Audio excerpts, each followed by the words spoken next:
आज हम एक बहुत ही दिलचस्प विधानसभा सीट की राजनीतिक बनावट को समझेंगे। जौरा, मध्य प्रदेश।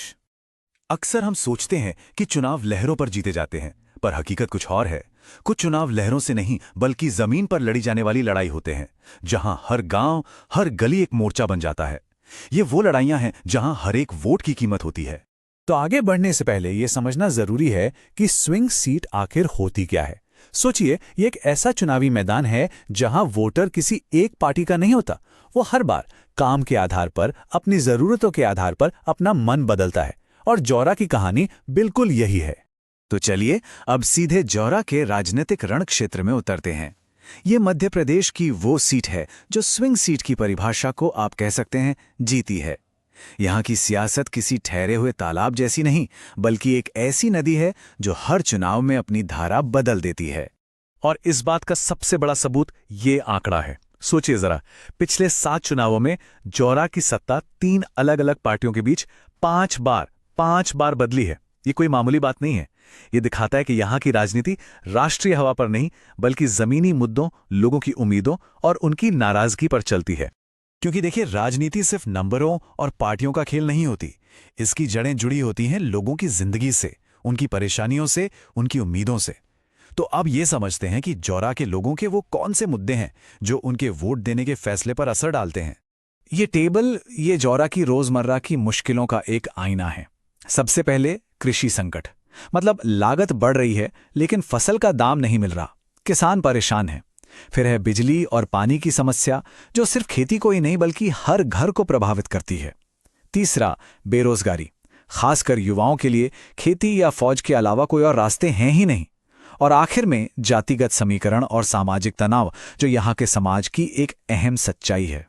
तो सवाल ये उठता है कि लोगों के मन में जो ये गुस्सा है, जो ये परेशानी है, वो आखिर दिखती कहाँ है।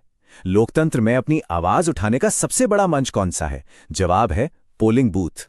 और ये रहा उसका जवाब, 85%। 2023 के चुनाव में इतना जबरदस्त मतदान हुआ। ये सिर्फ एक नंबर नहीं है, ये एक ऐलान है।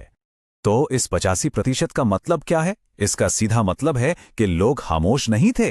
नाराज किसान, बदलाव चाहने वाले नौजवान और बुनियादी सहूलियतों के लिए परेशान परिवार, सब के सब एक साथ बाहर निकले। ये मौजूदा हालात को बदलने का एक बहुत मजबूत संकेत था।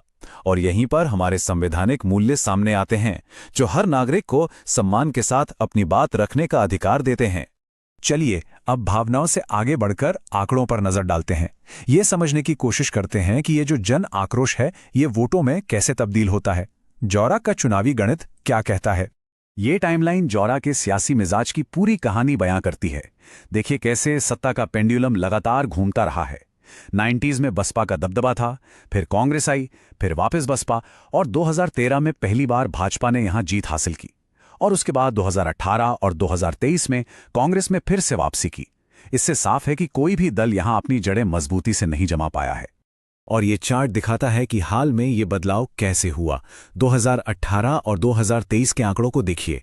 कांग्रेस का वोट शेयर सीधा 34% से बढ़कर करीब 47% पर पहुंच गया, और दूसरी तरफ बसपा का वोट 25% से घटकर 19% पर आ गया। ये बदलाव साफ इशारा करता है कि वोटों का एक बड़ा हिस्सा किस तरफ शिफ्ट हुआ। अब इन नंबरों के पीछे के सामाजिक समीकरण को समझते हैं। जौरा में मुख्य तौर पर 3 बड़े वोटिंग ब्लॉक हैं। एक तरफ ठाकुर और ब्राह्मण समुदाय, दूसरी तरफ दलित और ओबीसी समुदायों का एक बहुत बड़ा और मजबूत गठजोड़ है। और ये जानना जरूरी है कि यहाँ की कुल आबादी में लगभग 22% अनुसूचित जाति के लोग हैं, जो नतीजों को किसी भी तरफ मोड़ने की ताकत रखते हैं। और ये स्लाइड ये बिल्कुल सटीक तरीके से दिखाती है कि जीत हार का खेल कैसे खेला जाता है। जब 2013 में भाजपा जीती तो उन्होंने ठाकुर ब्राह्मण वोटों को अपने साथ जोड़ा, जबकि दलित वोट कांग्रेस और बसपा में बढ़ गया। वहीं जब 2018 और 2023 में कांग्रेस जीती तो उन्होंने दलित ओबीसी वोटों को एक साथ लाने में कामयाबी हासिल की। तो मतलब साफ है, जौरा में जीत का रास्ता दलित ओबीसी वोट को एक साथ जोड़ने या फिर उसे बांटने से होकर गुजरता है। तो अब सवाल ये है कि एक पॉलिटिकल स्ट्रैटेजिस्ट इन आंकड़ों, इन सामाजिक समीकरणों का इस्तेमाल करके एक जीतने वाली रणनीति कैसे बनाता है? इन सब जानकारियों को एक कामयाब चुनावी अभियान में कैसे ढाला जाता है? इसके लिए ये विश्लेषण एक बहुत ही दिलचस्प फ्रेमवर्क सामने रखता है जिसे चतुर्मुख सिद्धांत कहा गया है। ये एक चार तरफा रणनीति है जो डेटा को जनादेश में बदलने का एक रोडमैप देती है। इस बड़ी सी रणनीति को हम 4 आसान हिस्सों में समझ सकते हैं।